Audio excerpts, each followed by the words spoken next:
ಈಗ ಬೆಂಗಳೂರಿನ ಮತ್ತಷ್ಟು ಪ್ರಮುಖ ಸುದ್ದಿಗಳನ್ನ ನೋಡೋಣ ಕ್ವಿಕ್ ರೌಂಡ್ ಅಪ್ ನಲ್ಲಿ.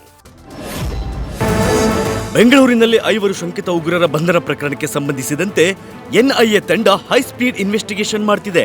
ಇಂಟ್ರಾಗೇಷನ್ ವೇಳೆ ಹಲವು ಮಾಹಿತಿಗಳನ್ನು ಶಂಕಿತ ಉಗ್ರರು ಬಾಯ್ಬಿಟ್ಟಿದ್ದಾರೆ ಎನ್ನಲಾಗ್ತಿದ್ದು, ಜುನೈದ್ ಮತ್ತು ಸಹಚರರು ಅಷ್ಟೇ ಅಲ್ಲದೆ ಜೈಲಿನಲ್ಲಿದ್ದ ಬಹುತೇಕರನ್ನ ಶಂಕಿತ ಉಗ್ರ ನಾಸೀರ್ ಟಾರ್ಗೆಟ್ ಮಾಡ್ತಿದ್ದ ಎನ್ನಲಾಗ್ತಿದೆ. ಅಲ್ಲದೆ ಜೈಲಿನಲ್ಲಿದ್ದ ಕೆಲ ಹಿಂದೂಗಳನ್ನ ಮತಾಂತರ ಮಾಡಿಸಿ ಕತ್ನಾ ಕೂಡ ಮಾಡಿದ್ದಾನೆ ಎಂಬ ಮಾಹಿತಿ ಬಯಲಾಗಿದೆ. ದಿನದಿಂದ ದಿನಕ್ಕೆ ಬೆಳ್ಳುಳ್ಳಿಯ ಬೆಲೆ ಗಗನಕ್ಕೆ ಏರುತ್ತಿದ್ದು ಸದ್ಯ 400ರ ಗಡಿ ಮುಟ್ಟಿದೆ. ಅಕಾಲಿಕ ಮಳೆಗೆ ಬೆಳೆ ಹಾನಿಯಾಗಿರುವ ಕಾರಣ ಸರಿಯಾದ ಬೆಳೆ ಬಾರದ ಪರಿಣಾಮ ಬೆಳ್ಳುಳ್ಳಿಯ ಬೆಲೆ ಏರಿಕೆಯಾಗಿದೆ. 1 ಕೆಜಿ ಬೆಳ್ಳುಳ್ಳಿಯ ಬೆಲೆ 380 ರೂಪಾಯಿಗೆ ಏರಿಕೆ ಕಂಡಿದೆ. ಈ ಬೆಲೆ ಕೇಳಿ ಗ್ರಾಹಕರಂತೂ ಶಾಕ್ ಆಗಿದ್ದಾರೆ.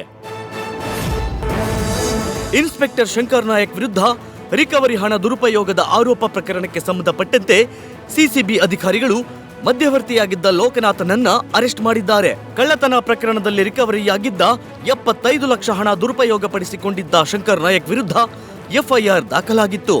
ಇದೀಗ ತನಿಖೆಯ ಮುಂದುವರೆದ ಹಂತವಾಗಿ ಮಧ್ಯವರ್ತಿ ಲೋಕನಾಥ್ನನ್ನು ಬಂಧನ ಮಾಡಲಾಗಿದೆ.